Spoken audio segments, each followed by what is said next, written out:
Now we see Norma verticalis. Today's practical is about Norma verticalis. First we just see the introduction of the skull. Okay, introduction of the skull. For that you can see here this whole bone is called as a vault of the skull. Okay, this whole is called as a vault of the skull. You can see this is a cap of the skull, and this remaining is called as a whole skull, like this. Okay, and we just put this scalp on of the scalp like this. Okay, and we study the scalp from the upper side, like this position is called as a norma verticalis. Okay, norma verticalis. Now what are the bone you can see in the norma verticalis? So this is, right now I am holding this skull into this anatomical position like this. Okay, so this first bone you can visible here, this is the frontal bone. Okay, then both the side you are visible. See, we have already seen the explanation. This bone is the frontal bone. Then this suture you can visible here. This suture is called as the coronal suture. Then these two are the parietal bone, and in between this is the suture. This suture is called as the sagittal suture. Then you can visible this foramen. This is called as the parietal foramen. Okay, this is the parietal foramen, and this is called as a lambdoid suture.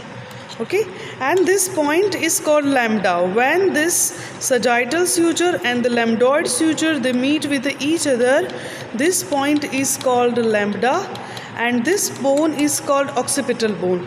So this is called lambdoid suture, this is called sagittal suture. This two foramen is called as the parietal foramen. This is and this is the opening which is closed at the 2 to 3 months after the birth, that is called posterior frontanale or lambda. Then what is anteriorly? So this is the coronal suture, this is the sagittal suture. So meeting point of this coronal suture and sagittal suture, this is called anterior frontanale, and the another name of this anterior frontanale, it is called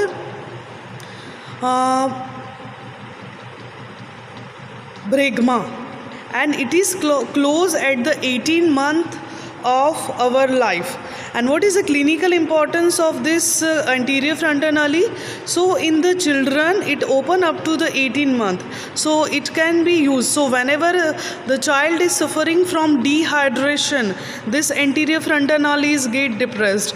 Whenever there is an increased intracranial tension, like in the fever, these anterior frontanales or the bregma becomes larger in size. So we can define this clinical condition with this. And in the children we use this anterior frontanales as a collection of the fluid for the blood examination. Then what are the another point? This portion is called as a frontal bone. This two is called as a parietal bone, and the highest point of this parietal bone is called as a parietal eminence.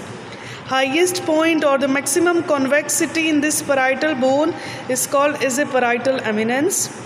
Then the structure between these two parietal foramina is called obelion. The point between the two parietal foramina is called obelion.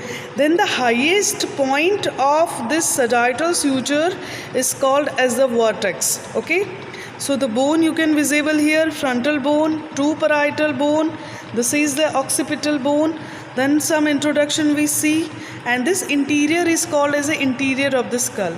Now we see the small introduction about the skull. Then here you can see this is a temporal bone. This is called as a zygomatic arch. This is a zygomatic bone.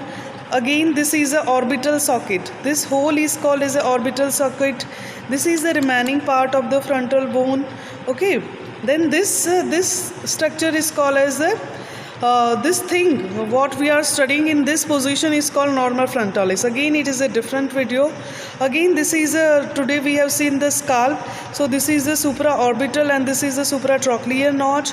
This is the orbit socket. This is a temporal bone. This whole is the occipital bone on the post side. So this occipital bone is only one. So this whole is a occipital bone. and this point is called external occipital protuberance, and it, okay, then this position is the inferior of the skull, or the inferior of the skull. Anatomically we hold like this. So this is all about the skull information. Then you can see here this structure, this is the interior of the skull. We have already seen this portion is called anterior cranial fossa, this portion and this portion called middle cranial fossa, and this portion is called posterior cranial fossa, and in between you can find this is the pituitary fossa. Okay, so this is the pituitary fossa. So you can find in it, and this is the anterior, this is the middle, and this is the posterior cranial fossa. Barobar? So you can see here like this.